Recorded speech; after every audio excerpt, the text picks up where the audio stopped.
En el síndrome de Rett hay una disminución de la funcionalidad de las células del sistema nervioso, que son las neurales, que son las células de sostén de las neuronas.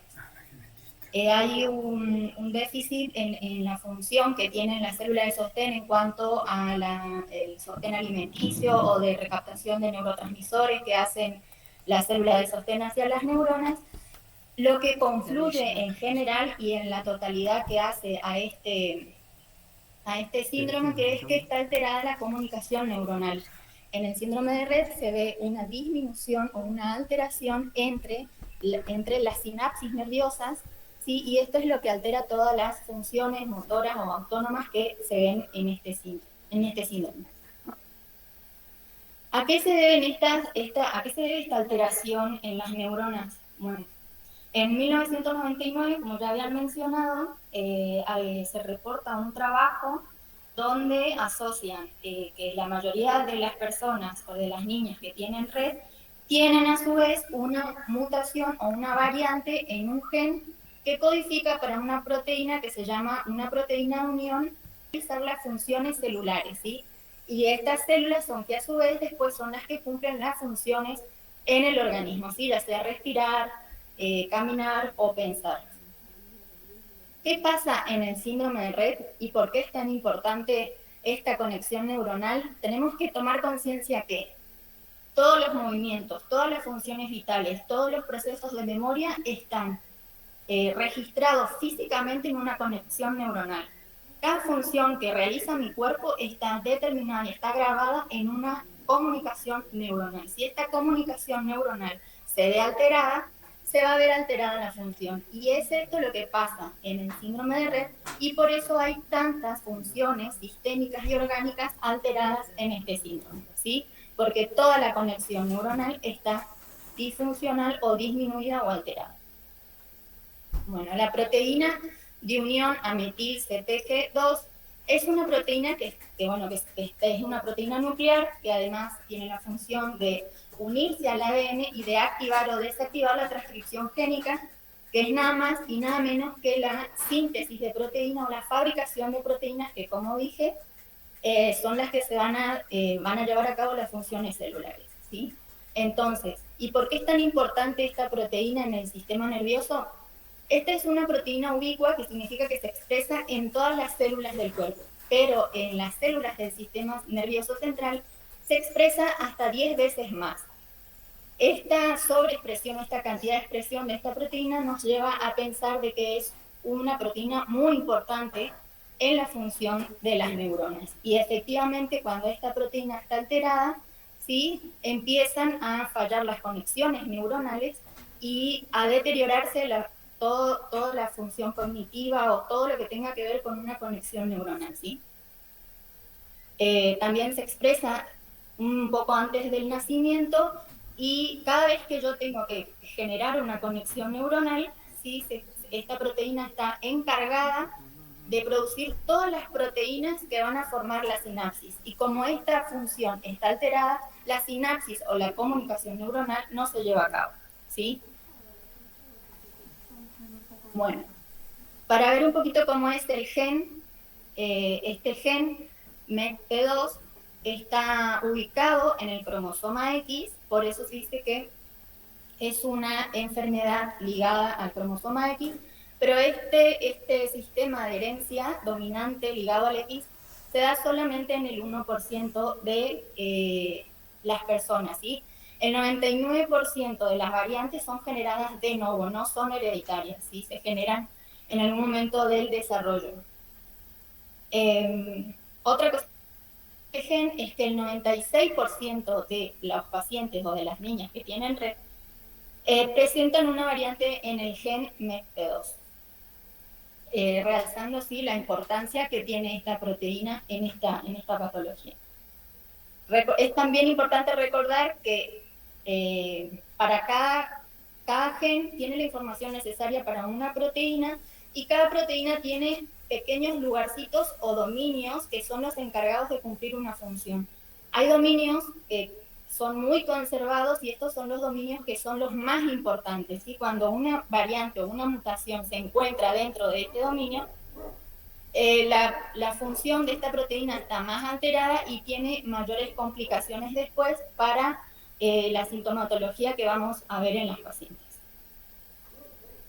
Para hacer un análisis de la varianza, un análisis de las variantes, tenemos que recordar que a nivel mundial se llegó a la convención de que hay 5 categorías de variantes en los genes, ¿sí? Patogénica, probablemente patogénica, de significado probablemente benigna o benigna. Y esto depende, ¿sí?, de dónde cae la variante en el gen. Como podemos ver, esto es un gráfico donde los datos se sacaron de una base de datos, la más importante, a donde se registran todas las variantes encontradas a nivel mundial. Y ayer revisé la base de datos y la última información es que hay alrededor de 2.300 variantes.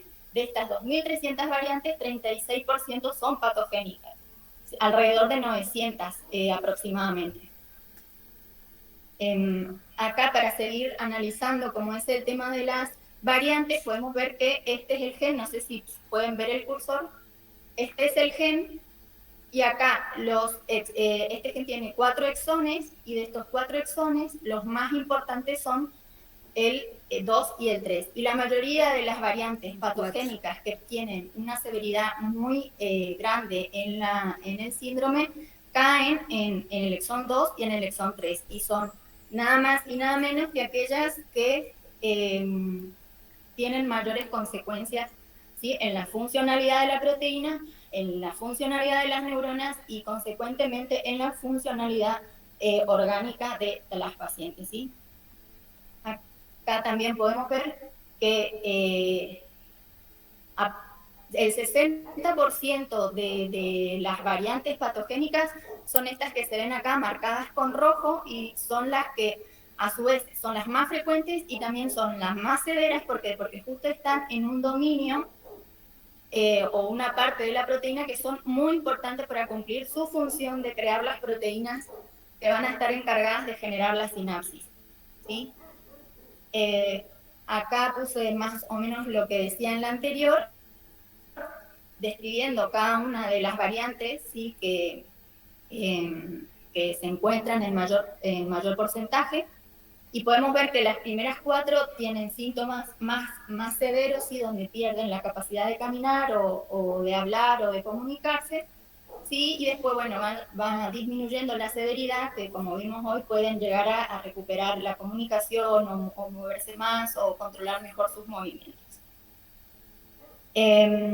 Bueno, como también escuchamos en la charla de hoy, el abordaje de esta enfermedad trata más de controlar o tratar los síntomas que tiene, porque todavía no se encontró una cura específica para esta enfermedad. Lo que sí, en Estados Unidos se está usando esta droga, el trofinetide, que es el único tratamiento terapéutico aprobado hasta el momento, pero bueno, todavía acá no ha llegado.